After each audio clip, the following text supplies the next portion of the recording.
नमस्कार, मैं शिवानी और आप देख रहे हैं प्योर पटना। आज है 9 जून, दिन सोमवार। तो आज की टॉप हेडलाइंस में क्या है खास, जानिए इस रिपोर्ट में। मीठापुर मोहली पथ पर जून से दौड़ेंगी गाड़ियां। बिहार में पहली बार state ranking table tennis tournament का आयोजन। नेशनल इंटरनेशनल मेडलिस्ट होंगे सम्मानित। जिले के सभी स्कूलों में बच्चों का आधार कार्ड हुआ अनिवार्य। गांधी सेतु के समानांतर बन रहे 4 लेन पुल का सीएम ने किया निरीक्षण। तो ये थी आज की टॉप हेडलाइंस। अब नजर डालते हैं उन 21 बड़ी खबरों पर जो आपके लिए जानना है जरूरी। बिहार में पहली बार state ranking table tennis tournament का आयोजन। बिहार में पहली बार state ranking table tennis tournament का आयोजन 19 से 22 जून तक पटना के पाटलिपुत्र स्पोर्ट्स कॉम्प्लेक्स में किया जाएगा। इस टूर्नामेंट में अंडर 11 से लेकर अंडर 19 आयु वर्ग तक के बॉयज और गर्ल्स सिंगल्स कैटेगरी के खिलाड़ी भाग लेंगे। रजिस्ट्रेशन की अंतिम तारीख 12 जून है और यह पूरी तरह मुफ्त है। सभी खिलाड़ियों को 18 जून को रिपोर्ट करना होगा। इस प्रतियोगिता में अंतर्राष्ट्रीय ख्याति प्राप्त पद्मश्री शरद कमल की उपस्थिति रहेगी। चयनित खिलाड़ियों को राष्ट्रीय और अंतर्राष्ट्रीय स्तर की एडवांस ट्रेनिंग दी जाएगी। रहने खाने की व्यवस्था बिहार सरकार और राज्य खेल प्राधिकरण द्वारा की जाएगी और यह आयोजन बिहार के खिलाड़ियों के लिए एक सुनहरा अवसर साबित हो सकता है। गांधी सेतु के समानांतर बन रहे 4 लेन पुल का सीएम ने किया निरीक्षण। पटना में महात्मा गांधी सेतु के समानांतर 14.5 किलोमीटर लंबा 4 लेन पुल बनाया जा रहा है, जिसका निर्माण तेजी से चल रहा है। इस पुल के दोनों तरफ 8-8 लेन के अप्रोच पथ भी बनाए जा रहे हैं। मुख्यमंत्री नीतीश कुमार ने इस निर्माण कार्य का बीते दिन निरीक्षण करते हुए अधिकारियों से जानकारी ली और इसे जल्द पूरा करने का निर्देश दिया ताकि महात्मा गांधी सेतु पर ट्रैफिक जाम से राहत मिले। इस पुल के बनने से उत्तर और दक्षिण बिहार के बीच यातायात व्यवस्था सुगम होगी। मुजफ्फरपुर, सारण, वैशाली समेत 5 जिलों के लोगों को इसका सीधा लाभ मिलेगा और पटना पहुंचना आसान होगा। अशोक राजपथ पर डबल डेकर पुल का निर्माण कार्य पूरा, जल्द होगी चालू। अशोक राजपथ पर डबल डेकर पुल का निर्माण कार्य पूरा हो चुका है और यह जल्द ही चालू होने वाला है। पुल रंगीन रोशनी से जगमगा रहा है और पटना कॉलेज से बीएन कॉलेज तक 1.45 किलोमीटर लंबा पहला फ्लोर और करगिल चौक से पटना साइंस कॉलेज तक 2.2 किलोमीटर लंबा दूसरा फ्लोर बनकर तैयार है। हालांकि सर्विस रोड का निर्माण कार्य अभी 90% ही पूरा हुआ है। डीएम डॉक्टर त्यागराजन एसएम ने अधिकारियों को शेष कार्य जल्द पूरा आने के निर्देश दिए हैं। मल्टी लेवल कार पार्किंग की कनेक्टिविटी भी बनाई जा रही है, जिससे पीएमसीएच 3 फ्लाईओवर से जुड़ जाएगा। पटना पहचान में आज हम बात करेंगे मोगलीपुत तिस्सा की। जी हाँ, मोगलीपुत तिस्सा लगभग 327 से 247 ईसा पूर्व के समय के एक प्रमुख बौद्ध भिक्षु और विद्वान थे, जिनका जन्म पाटलिपुत्र, जो कि अब पटना है, वहाँ हुआ था और वे मौर्य सम्राट अशोक के शासनकाल में तीसरी बौद्ध परिषद और बौद्ध मिशनरी गतिविधियों से जुड़े थे। थेरवाद परंपरा में उन्हें विभज्यवाद का संस्थापक माना जाता है और वे कथावथु के लेखक भी थे। मोगलीपुत तिस्सा ने अशोक के समय बौद्ध संघ को गलत विचारों और भ्रष्टाचार से मुक्त करने में महत्वपूर्ण भूमिका निभाई। वे थेरवाद के कट्टर रक्षक और विभिन्न विवादास्पद बौद्ध सिद्धांतों जैसे सर्वास्तिवाद, पुद्गलवाद और लोकोत्तरवाद के आलोचक थे। उनकी विचारधारा ने बौद्ध धर्म के मूल सिद्धांतों के पुनरुत्थान में योगदान दिया। नेशनल इंटरनेशनल मेडलिस्ट होंगे सम्मानित। बिहार सरकार ने राज्य के उत्कृष्ट खिलाड़ियों को सम्मानित करने के लिए खेल सम्मान समारोह की घोषणा की है। यह समारोह 1 अप्रैल 2024 से 31 मार्च 2025 तक राष्ट्रीय और अंतर्राष्ट्रीय स्तर पर प्रदर्शन करने वाले खिलाड़ियों के लिए होगा। रजिस्ट्रेशन 11 जून दोपहर 12 बजे से बिहार राज्य खेल प्राधिकरण के पोर्टल पर शुरू होगा और 10 जुलाई तक चलेगा। National school games, national championship, खेलो इंडिया यूथ गेम्स सहित अन्य प्रतियोगिताओं के खिलाड़ी आवेदन कर सकते हैं। सभी दस्तावेजों की जांच स्क्रूटनी कमेटी करेगी और हेल्पलाइन सुविधा भी उपलब्ध होगी। 1200 करोड़ की लागत से बना नया टर्मिनल बना आकर्षण का केंद्र। 1200 करोड़ की लागत से निर्मित अत्याधुनिक टर्मिनल अब यात्रियों के लिए आकर्षण का केंद्र बन गया है। यह टर्मिनल न केवल आधुनिक सुविधाओं से लैस है, बल्कि इसकी दीवारों पर बनी पेंटिंग्स के माध्यम से बिहार की सांस्कृतिक विविधता और गौरवशाली विरासत को भी जीवंत रूप से प्रस्तुत किया गया है। मिथिला पेंटिंग, लोक नृत्य, ऐतिहासिक स्थल और पारंपरिक त्योहारों की झलक यात्रियों को बिहार की समृद्ध संस्कृति से परिचित कराती। यह टर्मिनल राज्य की प्रगति का प्रतीक है और पर्यटन को भी बढ़ावा देने में महत्वपूर्ण भूमिका निभा रहा है। नमो भारत रैपिड एक्सप्रेस को आरा बक्सर तक विस्तार का भेजा गया प्रस्ताव। पूर्व मध्य रेलवे ने जयनगर पटना नमो भारत रैपिड एक्सप्रेस को आरा और बक्सर तक विस्तारित करने का प्रस्ताव भेजा है, जिससे इन क्षेत्रों के यात्रियों को बड़ी राहत मिलेगी।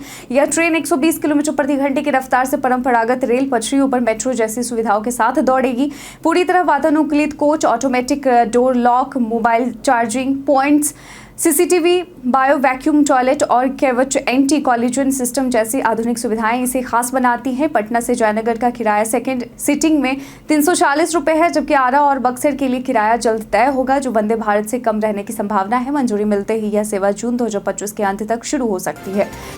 मीठापुर महुली पथ पर जून से दौड़ेगी गाड़ियां। पटना के मीठापुर महुली पथ पर जून 2025 से गाड़ियां चलनी शुरू हो जाएंगी, जिससे दक्षिण पटना के लाखों लोगों को बड़ा फायदा होगा। यह पथ सिपारा से महुली तक लगभग 11 किलोमीटर लंबा है, जिसे अब 10 मिनट में तय किया जा सकेगा। पहला फेज में 6.7 किलोमीटर 4 लेन सड़क तैयार हो चुकी है, जिसमें 5.4 किलोमीटर एलिवेटेड रोड है और यह पथ जहानाबाद, गया और बिहार शरीफ आने जाने वाले यात्रियों के लिए भी समय की बचत करेगा।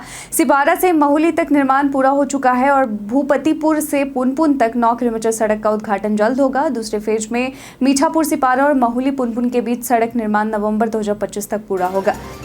जिले के सभी स्कूलों में बच्चों का आधार कार्ड हुआ अनिवार्य। जिले के सरकारी और निजी स्कूलों में कक्षा 1 से 12 तक नामांकित 10,23,000 बच्चों में से अब तक केवल 5,06,000 बच्चों के अपार आईडी जनरेट हो पाई है, जबकि शिक्षा विभाग ने 3 महीने में 4,40,000 आधार कार्ड बनाने का लक्ष्य रखा था। स्कूलों में आधार कार्ड और अपार आईडी होना अनिवार्य है, पर तकनीकी कारणों से आधार कार्ड बनाने की प्रक्रिया धीमी हो गई है। जनवरी से मार्च तक 3 महीनों में लगभग 3,20,000 बच्चों ने आधार कार्ड बनवाया है। विभाग की योजना जुलाई में फिर से आधार केंद्र खोलने की है, ताकि बच्चे आसानी से आधार कार्ड बनवा सकें। स्कूलों को लगातार आधार कार्ड और अपार आईडी के लिए निर्देश दिए जा रहे हैं। पटना डीएम ने डबल डेकर एलिवेटेड कॉरिडोर का किया निरीक्षण। पटना जिलाधिकारी ने अशोक राजपथ पर कारगिल चौक से पटना साइंस कॉलेज तक बन रहे 2.2 किलोमीटर लंबे डबल डेकर एलिवेटेड कॉरिडोर परियोजना की प्रगति का औचक निरीक्षण किया।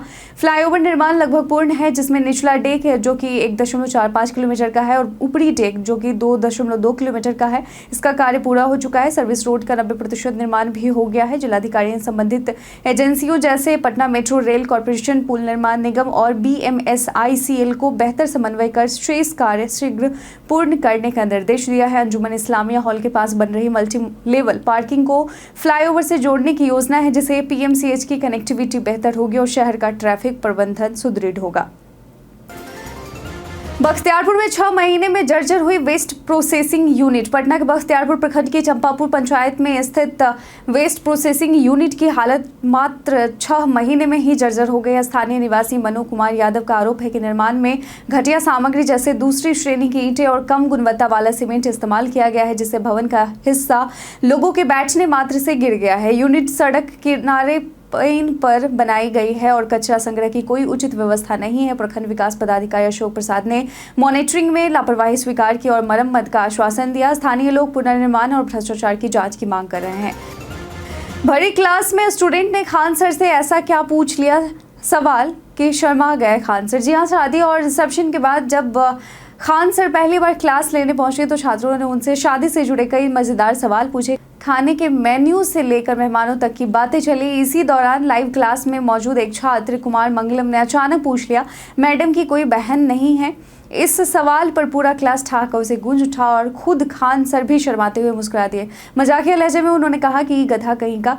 यह पूरी बातचीत सोशल मीडिया पर अब वायरल हो रही है और सभी इसे बड़े चाव से देख रहे हैं।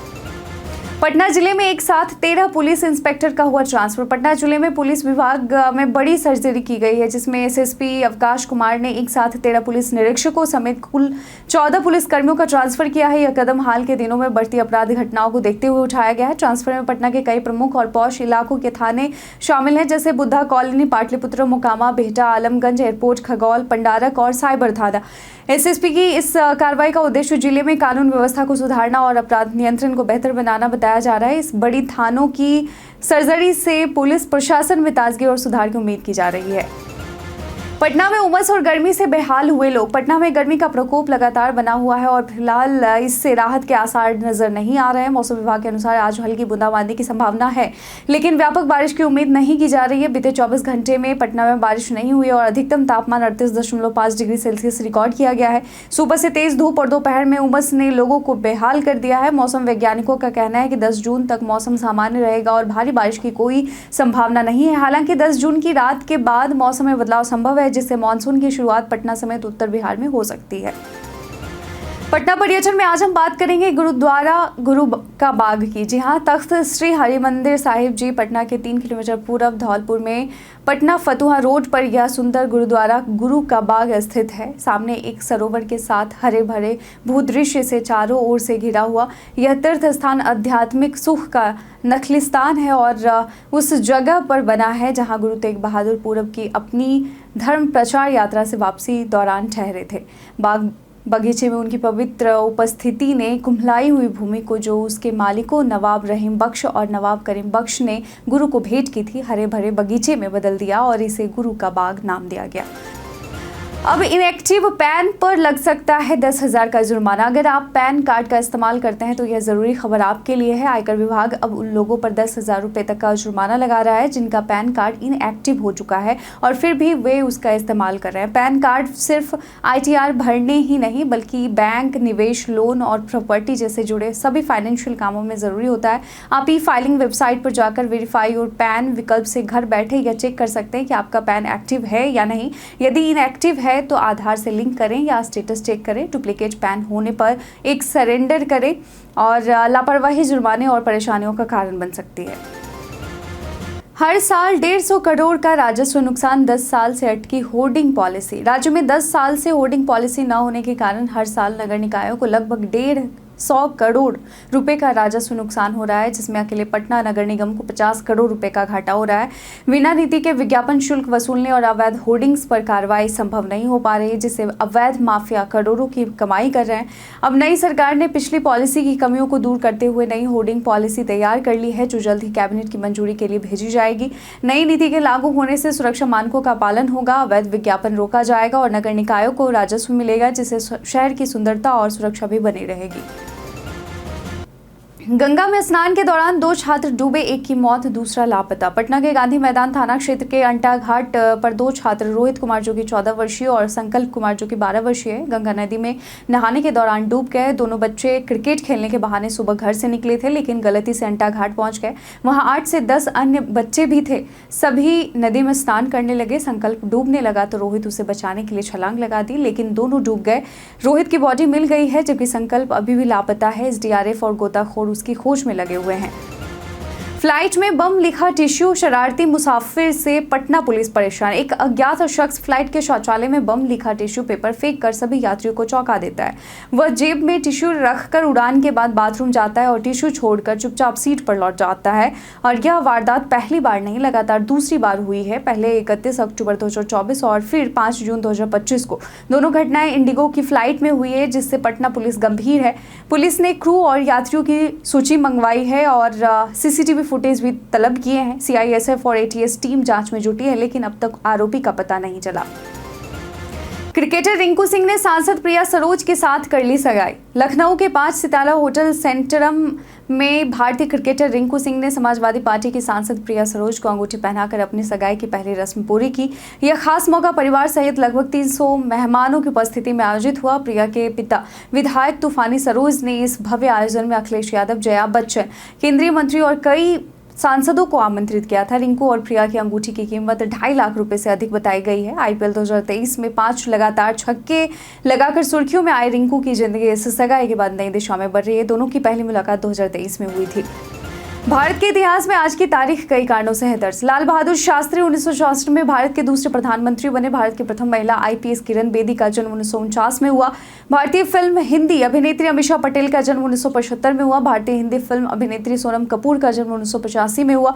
भारत के प्रसिद्ध शहीद स्वतंत्रता सेनानी हरिकिशन सरहदी का निधन 1931 में हुआ।